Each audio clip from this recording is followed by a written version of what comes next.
This is Charles Van Meter with Interstate Roofing up here conducting a repair attempt. We are here at the Haywood residence. We did a photo report for the front side. Now we're going to do a video report and a photo report for the back. So it's repair 2, back slope. It is the 11th of October and we're here at 870 ValleyMeade Drive. So a few things to note here. The shingle that we are going to replace is notated by this box, and the X is marking the damaged wind crease shingle. So I will be using industry standard tools, one being a mag hatch, the other will be a flat bar, and then I am going to show you guys what a 45-degree angle looks like, because it seems to be an issue in some videos that we lift the shingle above a 45, which is just not true. Also, something to note, I'm not going to be using a snake. Me as a contractor, it is my choice on what tools I use. You guys do not get to dictate the tools that I use. Plus, the snake just causes damage in different places in the shingle. And if you know what you're doing with a mag hatch, it should not create any damage. Things to note is when I am nailing the nails back in, I'm able to nail it flush with the roofing surface without having to lift the shingle at a 45-degree angle. So just a few things to note for the video. Now I just want to show you guys what a 45-degree looks like. So if you look here, there's the pivot point. That is where you want to place it. So it's going to look like this, and it'll give us a direct degree. So I'm going to have my colleague take the phone and give you guys a reference point. You can come on. Yeah, you can stay on that side. So here's the pivot point here. A 45-degree angle is going to look about right there. So if you want to take a screenshot for reference for the video, please do now. That way we can be on the same page when reviewing that I have not lifted a shingle above a 45-degree. So if you want to go back to where the video will be taken from, again, this is a 45-degree angle. I will not be lifting the shingle above this degree here. So, how I will be doing repairs, I have to remove the tar adhesive strips from the 2 courses above, removing the nails, as well as, once I do that, pulling the shingle out, replacing with a like and kind quality shingle, and then nailing those back in to fasten the shingle to the roof. Let's begin.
And just to mention, I mean, obviously there is no damage on these. I forgot to mention that in the beginning, but clearly there's no damage from the 2 courses above.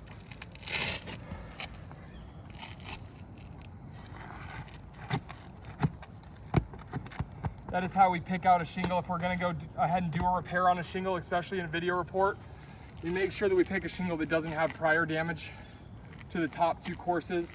Obviously, so we have a fresh slate when we're doing the repair.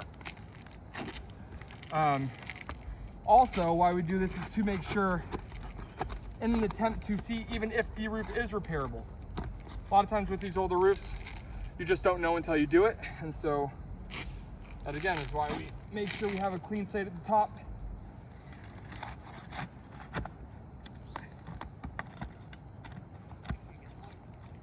Okay, so I've successfully pulled all the nails out. This shingle should slide through. And again, replacing it with like and kind quality shingle, color match it to the best of our abilities here.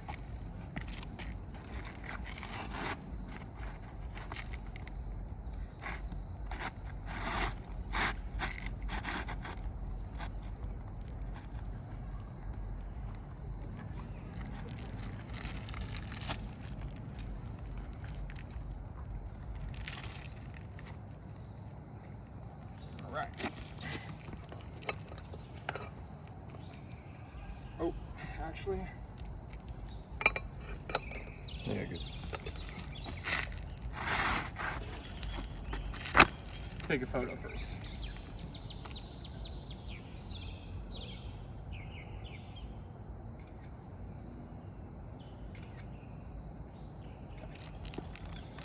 Let's continue.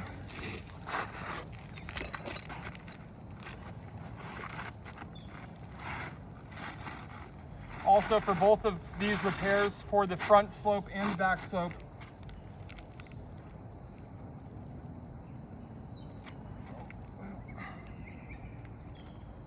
there we go.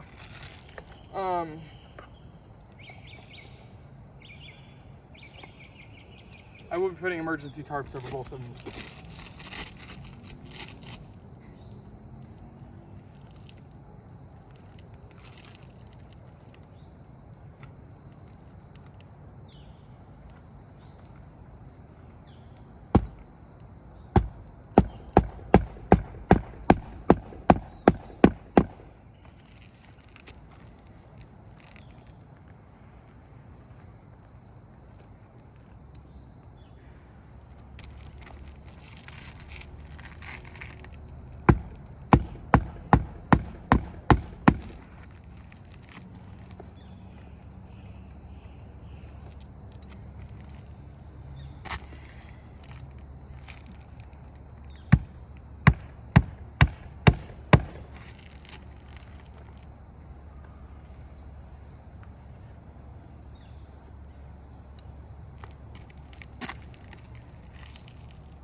Okay, so let's take a test here.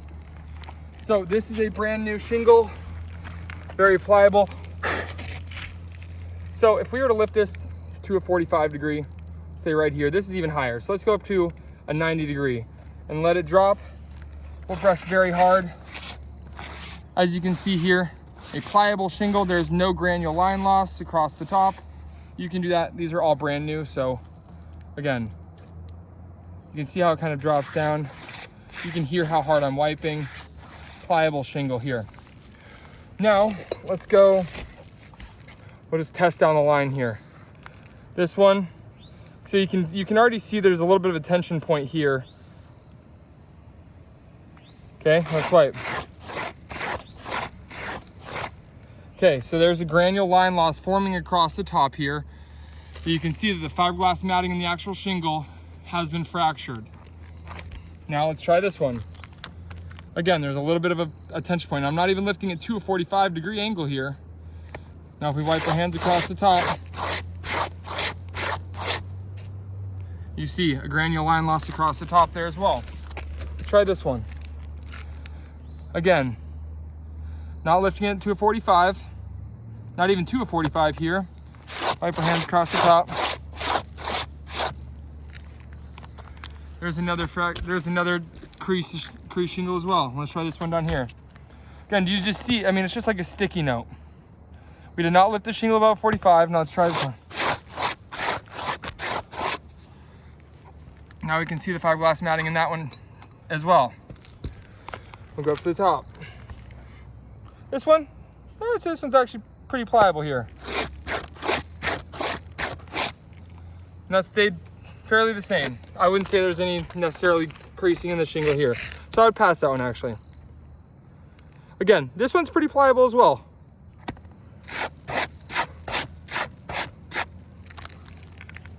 I would say that one passed as well. Let's try this one.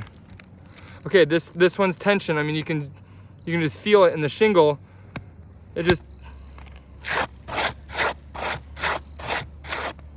you can see the creasing. So if you look at these shingles, we have 1, 2, 3, 4, 5 shingles in the attempt to repair one that have been damaged solely because of the repair attempt. So again, now mind you, it's not the age and condition of what is the age and condition is not why we're here. We're here because there's a wind crease shingle and we're here to do a repair. Now, in order to do a repair, you have to be able to repair the roof. When you have consequential damage from the repair, it's impossible to do a repair, even if you're, not lifting the shingle, again, above a 45-degree angle. We're using all the proper tools. So in this case, I'm gonna pass the phone back to my colleague. For these 5 shingles here,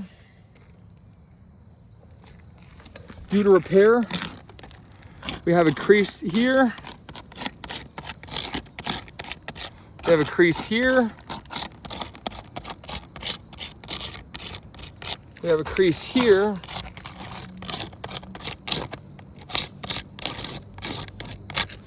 We have a crease here.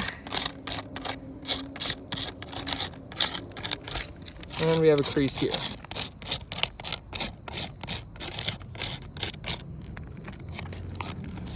So in an attempt to repair one shingle, we have now damaged 5 shingles here. I would consider this to be a failed repair. And I would deem that this roof is unrepairable. If you guys have any questions at all, feel free to reach out to me, my phone number or my email, which is gonna be in the signature underneath the email that I send you guys. So again, thank you.